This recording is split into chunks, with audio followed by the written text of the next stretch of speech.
गणेश चतुर्थी की व्रत कथा। गणेश चतुर्थी व्रत भगवान गणेश को समर्पित है। इस दिन गणेश जी की विशेष पूजा की जाती है। हर महीने 2 चतुर्थी आती है, एक शुक्ल पक्ष में और एक कृष्ण पक्ष में। हर महीने पड़ने वाली कृष्ण पक्ष की चतुर्थी को संकष्टी चतुर्थी कहा जाता है, जबकि शुक्ल पक्ष की चतुर्थी को विनायक चतुर्थी भी कहा जाता है। नारद पुराण के अनुसार संकष्टी चतुर्थी के दिन व्रती को पूरे दिन का उपवास रखना चाहिए। शाम के समय संकष्टी गणेश चतुर्थी का व्रत कथा सुननी चाहिए। संकष्टी चतुर्थी के दिन घर में पूजा करने से नकारात्मक प्रभाव दूर होते हैं। इतना ही नहीं, संकष्टी चतुर्थी की पूजा से घर में शांति बनी रहती है, घर की सारी परेशानियां दूर होती है। गणेश जी भक्तों की हर मनोकामनाएं को पूर्ण करते हैं। इस दिन चंद्रमा को देखना भी शुभ माना जाता है। सूर्योदय से शुरू होने वाला संकष्टी व्रत चंद्र दर्शन के बाद ही समाप्त होता है। संकष्टी चतुर्थी व्रत का दिन उस दिन के चंद्रोदय के आधार पर निर्धारित होता है, जिस दिन चतुर्थी तिथि के दौरान चंद्र उदय होता है। संकष्टी चतुर्थी का व्रत उसी दिन रखा जाता है, इसलिए प्रायः ऐसा देखा गया है कि कभी कभी संकष्टी चतुर्थी व्रत चतुर्थी तिथि से एक दिन पूर्व अर्थात तृतीया तिथि के दिन ही होता है। कहा जाता है कि संकष्टी चतुर्थी का व्रत नियम अनुसार ही संपन्न करना चाहिए, तभी इसका पूरा लाभ मिलता है। इसके अलावा गणपति बप्पा की पूजा करने से यश, धन, वैभव और अच्छे स्वास्थ्य की प्राप्ति होती है। तो आइए दोस्तों, अब सुनते हैं संकष्टी चतुर्थी की व्रत। पहली कथा। श्री गणेश कथा के अनुसार एक बार देवता कई विपदाओं में घिरे थे, तब वह मदद मांगने भगवान शिव के पास आए। उस समय शिव के साथ कार्तिकेय तथा गणेश जी भी बैठे थे। देवताओं की बात सुनकर शिव जी ने कार्तिकेय व गणेश जी से पूछा कि तुम में से कौन देवताओं के कष्टों का निवारण कर सकता है। तब कार्तिकेय व गणेश जी दोनों ही स्वयं को इस कार्य के लिए सक्षम बताया। इस पर भगवान शिव ने दोनों की परीक्षा लेते हुए कहा कि तुम दोनों में से जो सबसे पहले पृथ्वी की परिक्रमा करके आएगा, वही देवताओं की मदद करने जाएगा। भगवान शिव के मुख से यह वचन सुनते ही कार्तिकेय वह अपने वाहन मोर पर बैठकर पृथ्वी की परिक्रमा के लिए निकल गए, परंतु गणेश जी सोच में पड़ गए कि वह चूहे के ऊपर चढ़कर सारी पृथ्वी की परिक्रमा कैसे करेंगे, तो इस कार्य में उन्हें बहुत समय लग जाएगा। तभी उन्हें एक उपाय सूझा। गणेश जी अपने स्थान से उठे और अपने माता पिता की 7 बार परिक्रमा करके वापस बैठ गए। परिक्रमा करके लौटने पर कार्तिकेय स्वयं को विजेता बताने लगे। तब शिव जी ने श्री गणेश से पृथ्वी की परिक्रमा न करने का कारण पूछा। तब गणेश जी ने कहा कि माता पिता के चरणों में ही समस्त लोक है। यह सुनकर भगवान शिव ने गणेश जी को देवताओं के संकट दूर करने की आज्ञा दी। इस प्रकार भगवान शिव ने गणेश जी का आशीर्वाद दिया कि चतुर्थी के दिन जो भी तुम्हारा पूजन करेगा और रात्रि में चंद्रमा को अर्घ्य देगा, उसके तीनों ताप यानी दैहिक ताप, दैविक ताप तथा भौतिक ताप दूर होंगे। इस व्रत को करने से व्रतधारी के सभी तरह के दुख दूर होंगे और उसके जीवन में भौतिक सुखों की प्राप्ति होगी। चारों तरफ से मनुष्य की सुख समृद्धि बढ़ेगी, पुत्र पौत्रादि धन ऐश्वर्य की कमी नहीं रहेगी। गणेश चतुर्थी व्रत की दूसरी कथा। एक समय की बात है, राजा हरिश्चंद्र के राज्य में एक कुम्हार था। वह मिट्टी के बर्तन बनाता था, लेकिन वे कच्चे रह जाते थे। एक पुजारी की सलाह पर उसने इस समस्या को दूर करने के लिए एक छोटे बालक को मिट्टी के बर्तनों के साथ आवा में डाल दिया। उस दिन संकष्टी चतुर्थी का दिन था। उस बच्चे की माँ अपने बेटे के लिए परेशान थी। उसने गणेश जी से बेटे की कुशलता की प्रार्थना की। दूसरे दिन जब कुम्हार ने सुबह उठकर देखा तो आवा में उसके बर्तन तो पक गए थे, लेकिन बच्चे की बाल भी बाका नहीं हुआ था। वह डर गया और राजा के दरबार में जाकर सारी घटना बताई। इसके बाद राजा ने उस बच्चे और उसकी माँ को बुलवाया, तो माँ ने सभी तरह के विघ्न को दूर करने वाली संकष्टी चतुर्थी का वर्णन किया। इस घटना के बाद महिलाएं संतान और परिवार की सौभाग्य के लिए संकट चौथ का व्रत करने लगे। तीसरी कथा। एक समय की बात है कि विष्णु भगवान का विवाह लक्ष्मी जी के साथ निश्चित हो गया। विवाह की तैयारी होने लगी। सभी देवताओं को निमंत्रण भेजे गए, परंतु गणेश जी को निमंत्रण नहीं दिया गया। कारण जो भी रहा हो, अब भगवान विष्णु की बारात जाने का समय आ गया। सभी देवता अपनी पत्नियों के साथ विवाह समारोह में आ गए। उन सब ने देखा कि गणेश जी कहीं दिखाई नहीं दे रहे हैं। तब वे आपस में चर्चा करने लगे कि क्या गणेश जी को नहीं न्योता है या स्वयं गणेश जी ही नहीं आए हैं। सभी को इस बात पर आश्चर्य होने लगा। तभी सब ने विचार किया कि विष्णु भगवान से ही इसका कारण पूछा जाए। विष्णु भगवान से पूछने पर उन्होंने कहा कि हमने गणेश जी के पिता भोलेनाथ महादेव को न्योता भेजा है। यदि गणेश जी अपने पिता के साथ आना चाहते तो आ जाते, अलग से न्योता देने की कोई आवश्यकता भी नहीं थी। दूसरी बात यह है कि उनको 1.25 मन मूंग, 1.25 मन चावल, 1.25 मन घी और 1.25 मन लड्डू का भोजन दिन भर में चाहिए।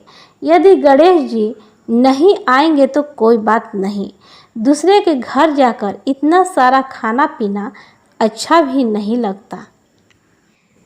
इतनी वार्ता कर ही रहे थे कि किसी एक ने सुझाव दिया, यदि गणेश जी आ भी जाएं तो उनको द्वार पर बनाकर बैठा देंगे कि आप घर की याद रखना। आप तो चूहे पर बैठकर धीरे धीरे चलोगे तो बारात से बहुत पीछे रह जाओगे। यह सुझाव भी सबको पसंद आ गया, तो विष्णु भगवान ने भी अपनी सहमति दे दी। ना क्या था कि इतने में गणेश जी वहां आ पहुँचे और उन्हें समझा बुझाकर घर की रखवाली करने बैठा दिया गया। बारात चल दी। तब नारद जी ने देखा कि गणेश जी तो दरवाजे पर ही बैठे हुए हैं, तो वे गणेश जी के पास गए और रुकने का कारण पूछा। गणेश जी कहने लगे कि विष्णु भगवान ने मेरा बहुत अपमान किया है। नारद जी ने कहा कि आप अपनी मूषक सेना को आगे भेज दें तो वह रास्ता खोद देगी, जिससे उनके वाहन धरती में धंस जाएंगे। तब आपको सम्मानपूर्वक बुलाना पड़ेगा। अब तो गणेश जी ने अपनी मूषक सेना जल्दी से आगे भेज दी और सेना ने जमीन पोली कर दी। जब बारात वहां से निकली तो रथों के पहिए धरती में धंस गए। लाख कोशिश करे परंतु पहिए नहीं निकले। सभी ने अपने अपने उपाय किए, परंतु पहिए तो नहीं निकले, बल्कि जगह जगह से टूट गए। किसी की समझ में नहीं आ रहा था कि अब क्या किया जाए। तब तो नारद जी ने कहा, आप लोगों ने गणेश जी का अपमान करके अच्छा नहीं किया। यदि उन्हें मना कर लाया जाए तो आपका कार्य सिद्ध हो सकता है और यह संकट टल सकता है। शंकर भगवान ने अपने दूत नंदी को भेजा और वे गणेश जी को लेकर आए। गणेश जी का आदर सम्मान के साथ पूजन किया। तब कहीं रथ के पहिए निकले। अब रथ के पहिए निकल को गए, परंतु वे टूट फूट गए थे, तो उन्हें सुधारे कौन। पास के खेत में खाती काम कर रहा था, उसे बुलाया गया। खाती अपना कार्य करने से पहले श्री गणेशाय नमः कहकर गणेश जी की वंदना मन ही मन करने लगा। देखते ही देखते खाती ने सभी पहियों को ठीक कर दिया। तब खाती कहने लगा कि हे देवताओं, आपने सर्वप्रथम गणेश जी को नहीं मनाया होगा और न ही उनकी पूजन की होगी, इसलिए तो आपके साथ यह संकट आया है। हम तो मूर्ख अज्ञानी हैं, फिर भी पहले गणेश जी को पूजते हैं, उनका ध्यान करते हैं।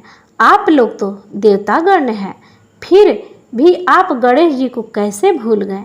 अब आप लोग भगवान श्री गणेश जी की जय बोलकर जाए तो आपके सब काम बन जाएंगे और कोई संकट भी नहीं आएगा।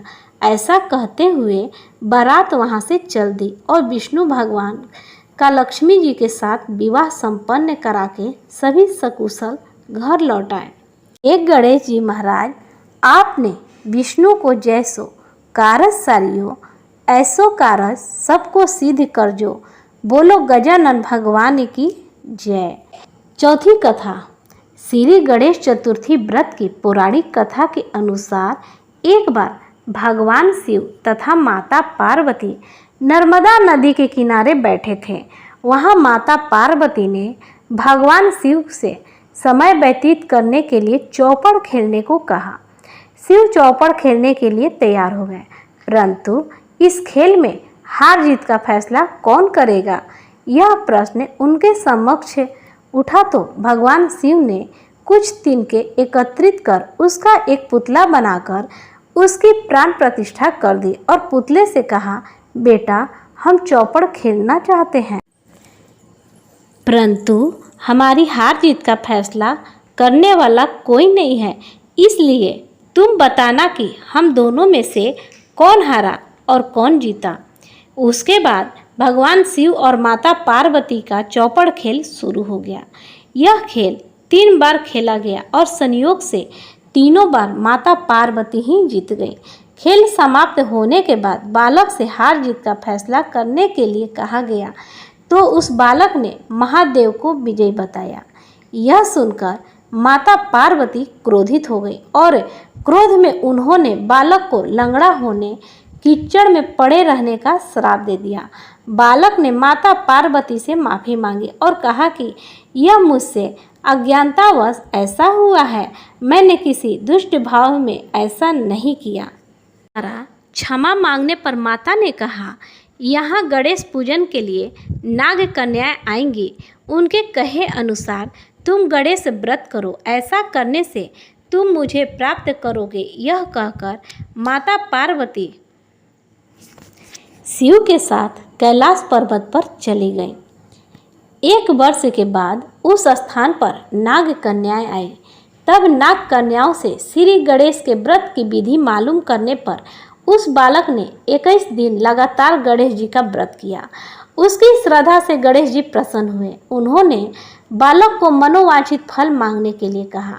उस पर उस बालक ने कहा, हे विनायक, मुझ में इतनी शक्ति दीजिए कि मैं अपने पैरों से चलकर अपने माता पिता के साथ कैलाश पर्वत पर पहुंच सकूं और वे यह देख प्रसन्न हो। तब बालक को वरदान देकर श्री गणेश जी अंतर ध्यान हो गए। इसके बाद वह बालक कैलाश पर्वत पर पहुंच गया और कैलाश पर्वत पर पहुंचने की अपनी कथा उसने भगवान शिव को सुनाई। चौपड़ वाले दिन से माता पार्वती शिव जी से विमुख हो गई थी, अतः देवी के रुष्ट होने पर भगवान शिव ने भी बालक के बताए अनुसार 21 दिनों तक श्री गणेश जी का व्रत किया। इस व्रत के प्रभाव से माता पार्वती के मन से भगवान शिव के लिए जो नाराजगी थी वह समाप्त हो गई। तब यह व्रत विधि भगवान शंकर ने माता पार्वती को बताई। यह सुनकर माता पार्वती के मन में भी अपने पुत्र कार्तिकेय से मिलने की इच्छा जागृत हुई। तब माता पार्वती ने भी 21 दिन तक श्री गणेश जी का व्रत किया तथा दुर्वा, फूल और लड्डुओं से गणेश जी का पूजन अर्चन किया। व्रत के 21वें दिन कार्तिकेय स्वयं माता पार्वती से आ मिले। उस दिन से श्री गणेश चतुर्थी का यह व्रत समस्त मनोकामनाओं की पूर्ति करने वाला व्रत माना जाता है। इस व्रत को करने से मनुष्य के सारे कष्ट दूर होकर मनुष्य को समस्त सुख सुविधाएं प्राप्त होती है।